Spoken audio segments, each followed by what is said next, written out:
The Lockheed Skunk Works, California. Generations of deep black aircraft were built here. In recent years, its parking lot has remained full. Yet officially, it has little work underway.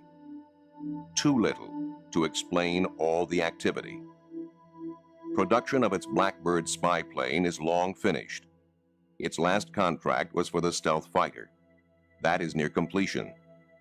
It cannot explain the work being done behind closed doors. Is a new, deep black triangular aircraft being built? Aviation experts suspect that the answer lies in a 1985 Pentagon document. A mysterious aircraft codenamed Aurora project was accidentally included alongside budgets for the U-2 and Blackbird spy planes. There has been no mention of it since. The first thing I heard about Aurora was that air traffic controllers out on the West Coast were being told to expect very high-speed targets on their radar screens. That it was a classified program, that they weren't to panic and they weren't to report it to anybody else. The next piece of information, and the one that I think really started me investigating the Aurora story, was a sequence of sonic booms over California.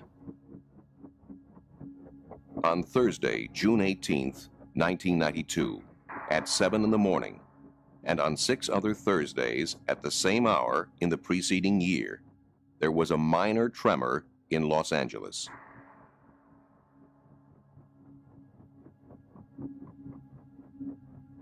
Spurred on by telephone calls from worried residents, Jim Morey of the U.S. Geological Survey set out to discover what was causing this unusually punctual earthquake. At his disposal is a network of seismic recording stations. He quickly established that it was a double sonic boom from a supersonic aircraft. Morey compared the signature of the aircraft's sonic boom with the patterns produced by those of the space shuttle landing outside of Los Angeles and by the SR-71 Blackbird on its world speed record transcontinental flight in 1991. It was completely different. The size and spread of the boom was unique. We actually have quite a few sonic booms in Southern California. One of the reasons is that the space shuttle lands at Edwards Air Force Base, which is in the desert here. It's possible to tell the direction, the speed, and the height of the object that's producing the sonic boom if you have good instrumental recording. So for these mystery booms that we saw, it's clear that they are flying offshore. Because we don't have any stations there, we don't have very much data, so we really couldn't get an accurate estimate of how fast that particular object was traveling. All we can really say is it was traveling faster than the speed of sound. One of the possibilities is that it could be meteorite, and there are instances of meteorites producing similar booms. Obviously, though, a meteorite happening every Thursday morning seems a little unlikely. The official explanation was that U.S. Navy fighters were responsible, but few experts were convinced. The breakthrough came when Bill Sweetman received an eyewitness drawing of what he felt could only be the Aurora. I'd written a couple of Aurora stories suggesting that the evidence was accumulating that something was out there. And I received in the mail a sketch and a note from a man named Chris Gibson. This eyewitness is one of the best in the business. Chris Gibson was a member of Britain's Royal Observer Corps. He was part of their elite international recognition team, one of the top military aircraft observers in the world. One day, in 1989, while working on an oil rig in the North Sea, a colleague called Chris outside. There was a formation of 4 aircraft. The lead aircraft was a KC-135 Stratotanker, and off its port side were 2 F-111 fighter bombers. Off the tail of the KC-135 Stratotanker was a black triangular aircraft that had no wings, no tail, a perfect triangle. And there's nothing that I've ever seen before looked like that, which was an unusual occurrence because I'm trained in instant recognition by the Royal Observer Corps. And if I didn't know what it was, it's not in any books. This shape and the sonic booms told Bill Sweetman a great deal. If you're looking at an aircraft that is designed to fly at what's loosely called hypersonic speeds at 5 or 6 times the speed of sound or upwards. There are several things that become absolutely essential. One is that you require a very high degree of sweepback on the wing leading edges. Otherwise, you start getting into severe problems of drag and aerodynamic heating. As you go into this very slender shape, you still need to have a lot of volume in that shape for fuel, for propulsion, for crew. And the best way to provide that is to blend the wing and the body together.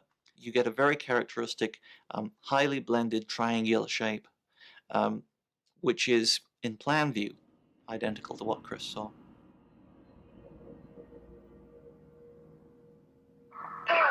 In Amarillo, Texas, Steve Douglas may have captured photographic evidence of the Aurora.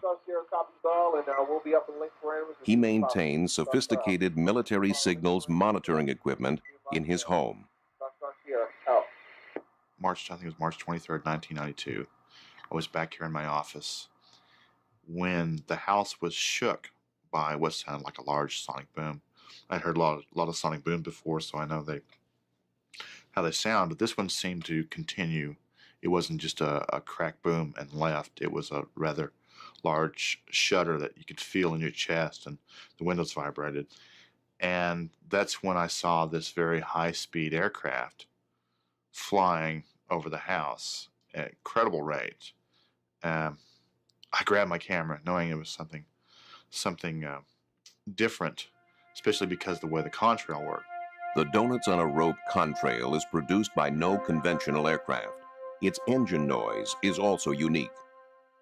It's a deep, thrumming, regular, pulsing, booming noise, like somebody unzipping the sky. You feel it more in your chest than you hear it. It doesn't sound like a jet. It doesn't sound like a rocket. It's just very unique and an amazing sound. The Donuts on a Rope contrail has been reported from around the world. This never-before-seen footage was taken by an amateur cameraman from a transatlantic passenger jet. It is very hard to hide an aircraft like the Aurora. Steve switched on his radios. On a military frequency reserved for spy satellites, he heard the call sign, Dark Star. Dark Star Sierra Formation Crew. Dark Star Sierra Formation Crew. Dark Star Sierra Formation Crew. Dark Star Sierra Formation. Be advised for that. Dark Star Sierra, out. I'd never heard Dark Star before, and I keep lists of thousands of call signs. The contrail and engine noise are the signature of a pulsed detonation engine, the kind of engine necessary to fly at hypersonic speeds. With a cruising speed of 5,300 miles per hour, Mach 8, operating in near orbit at an altitude of 50 to 80 miles, the Aurora could reach anywhere in the world in 3 hours.